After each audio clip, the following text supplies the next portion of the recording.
1 Reis 20.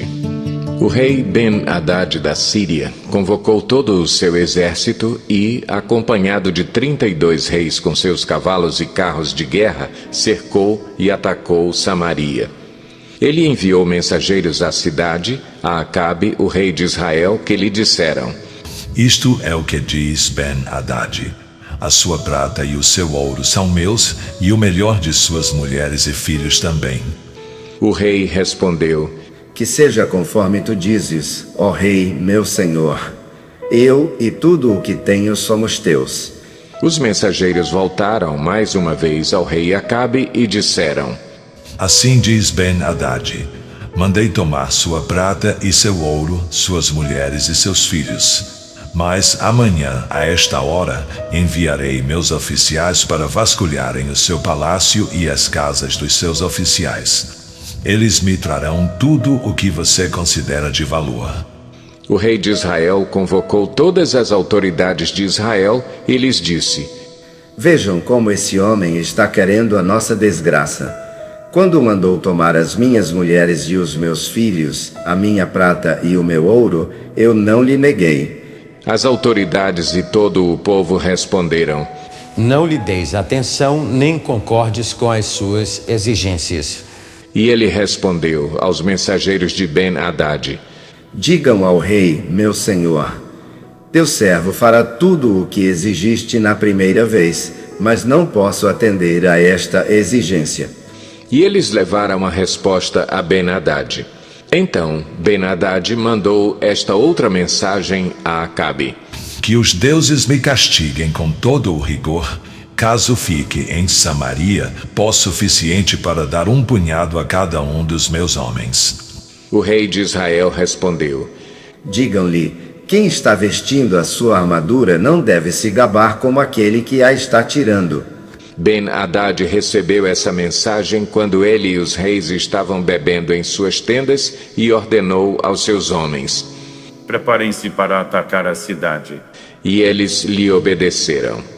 Nessa ocasião, um profeta foi até Acabe, rei de Israel, e anunciou: Assim diz o Senhor: Vê este exército enorme? Hoje eu o entregarei nas suas mãos, e então você saberá que eu sou o Senhor. Mas quem fará isso? Perguntou Acabe. O profeta respondeu: Assim diz o Senhor: Os jovens soldados dos líderes das províncias o farão. E quem começará a batalha? Perguntou. O profeta respondeu: Você. Então Acabe convocou os jovens soldados dos líderes das províncias, 232 homens. Em seguida reuniu o restante dos israelitas, 7.000 ao todo. Eles partiram ao meio-dia, enquanto Ben-Hadad e os 32 reis aliados a ele estavam se embriagando nas suas tendas. Os jovens soldados dos líderes das províncias saíram primeiro. Nisso, uma patrulha de Ben-Hadad informou: Saíram alguns homens de Samaria. Ele disse: Quer tenham saído para a paz, quer para a guerra, tragam-nos vivos. Os jovens soldados dos líderes das províncias marcharam para fora da cidade com o exército na retaguarda e cada um matou o seu adversário. Diante disso, os arameus fugiram, perseguidos pelos israelitas. Mas Ben-Hadad, rei da Síria, escapou a cavalo com alguns de seus cavaleiros. O rei de Israel avançou e destruiu os cavalos e carros de guerra e infligiu pesadas baixas aos arameus. Depois disso, o profeta foi ao rei de Israel e disse: Fortaleça a sua posição e veja o que deve ser feito, pois na próxima primavera o rei da Síria o atacará de novo. Enquanto isso, os conselheiros do rei da Síria lhe diziam: Os deuses dele são deuses das montanhas. É por isso que eles foram fortes demais para nós. Mas, se os combatermos nas planícies, com certeza seremos mais fortes do que eles. Deves tirar todos os reis dos seus comandos e substituí-los por outros comandantes. Também deves organizar um exército como o que perdeste, cavalo por cavalo e carro por carro, para que possamos combater Israel nas planícies. Então é certo que os venceremos. Ele concordou com eles e fez como foi aconselhado. Na primavera seguinte, Ben-Hadad convocou os arameus e marchou até Afeque para lutar contra Israel. Os israelitas foram convocados e, tendo recebido provisões, saíram para enfrentar os arameus. Os israelitas acamparam no lado oposto como 2 pequenos rebanhos de cabras, enquanto os arameus cobriam todo o campo. O homem de Deus foi ao rei de Israel e lhe disse: Assim diz o Senhor: como os arameus pensam que o Senhor é um Deus das montanhas e não um Deus dos vales, eu entregarei esse exército enorme nas suas mãos e vocês saberão que eu sou o Senhor. Durante 7 dias estiveram acampados em frente um do outro, e no 7º dia entraram em combate. Num só dia, os israelitas mataram 100.000 soldados de infantaria arameus. O restante deles escapou para a cidade de Afeque, onde o muro caiu sobre 27.000 deles.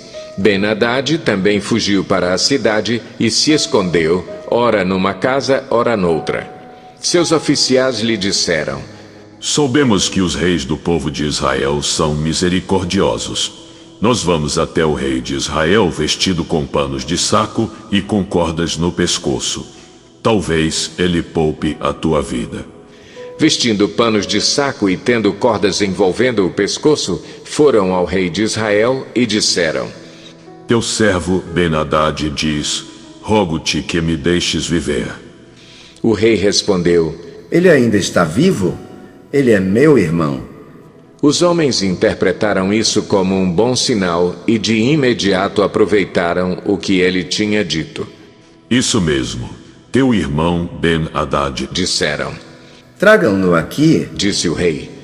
Quando Ben-Hadad chegou, Acabe o fez subir no seu carro.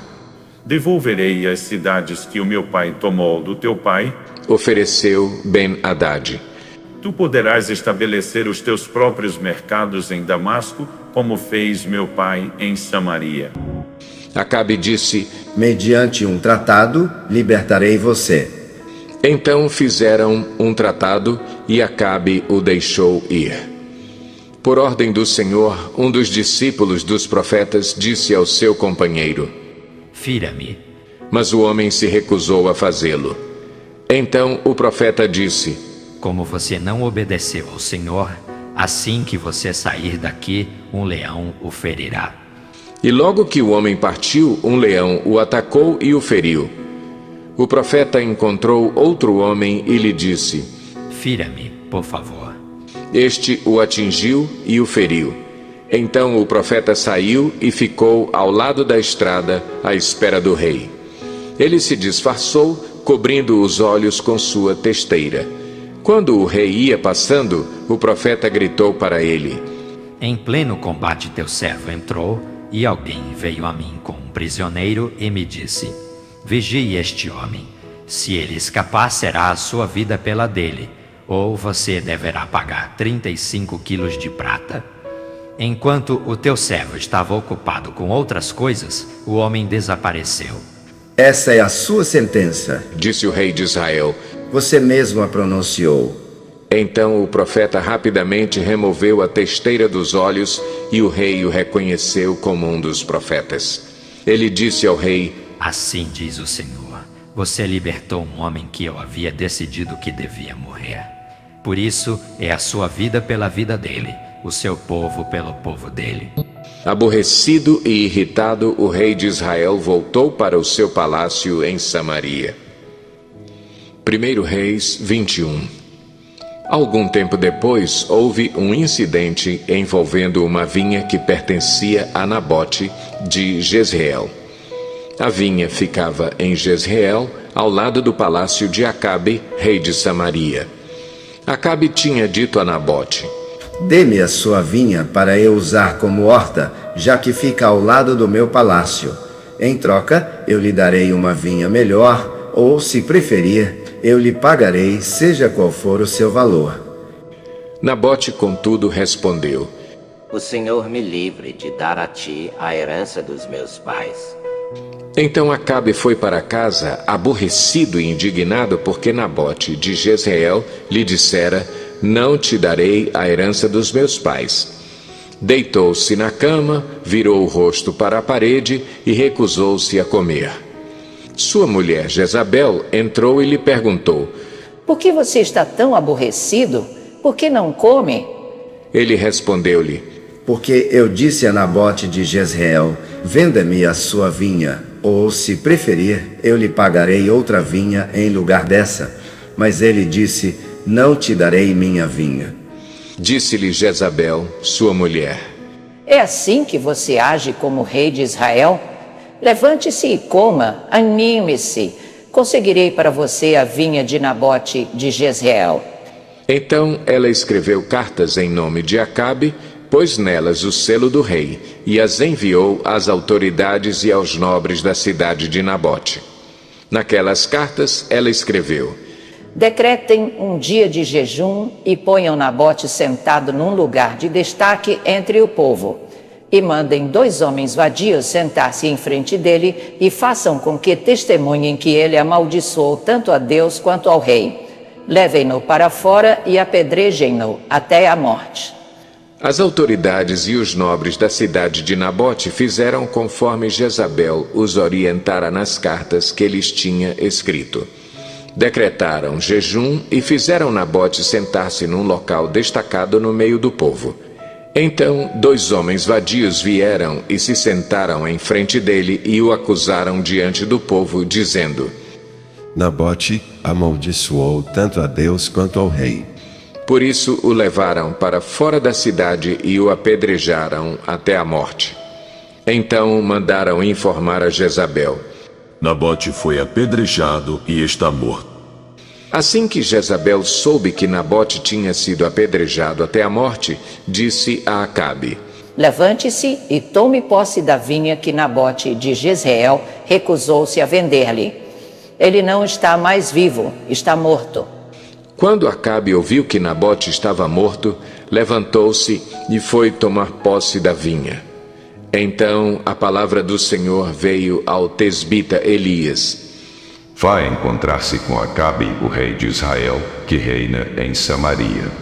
Agora ele está na vinha de Nabote para tomar posse dela.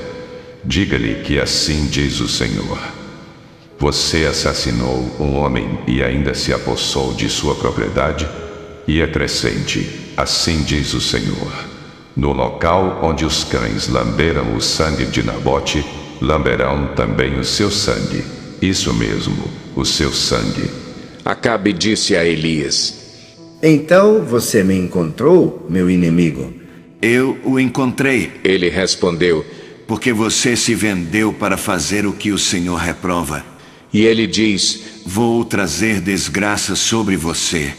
Devorarei os seus descendentes e eliminarei da sua família todos os do sexo masculino em Israel, sejam escravos ou livres. Farei à sua família o que fiz a de Jeroboão, filho de Nebate, e a de Baasa, filho de Aías, pois você provocou a minha ira e fez Israel pecar. E acerca de Jezabel, o Senhor diz: cães devorarão Jezabel junto ao muro de Jezreel. Os cães comerão os que pertencem a Acabe e que morrerem na cidade, e as aves do céu se alimentarão dos que morrerem no campo. Nunca existiu ninguém como Acabe, que, pressionado por sua mulher Jezabel, vendeu-se para fazer o que o Senhor reprova. Ele se comportou da maneira mais detestável possível, indo atrás de ídolos, como faziam os amorreus, que o Senhor tinha expulsado de diante de Israel. Quando Acabe ouviu essas palavras, rasgou as suas vestes, vestiu-se de pano de saco e jejuou. Passou a dormir sobre panos de saco e agia com mansidão. Então a palavra do Senhor veio ao tesbita Elias: você notou como Acabe se humilhou diante de mim? Visto que se humilhou, Não trarei essa desgraça durante o seu reinado, mas durante o reinado de seu filho. Encerramos aqui o nosso vídeo de hoje. Muito obrigado por ficar com a gente. Compartilhe esse vídeo, inscreva no nosso canal, ative notificações e até amanhã voltaremos com a continuação da nossa leitura, plano anual de leitura de forma cronológica. Deus abençoe vocês.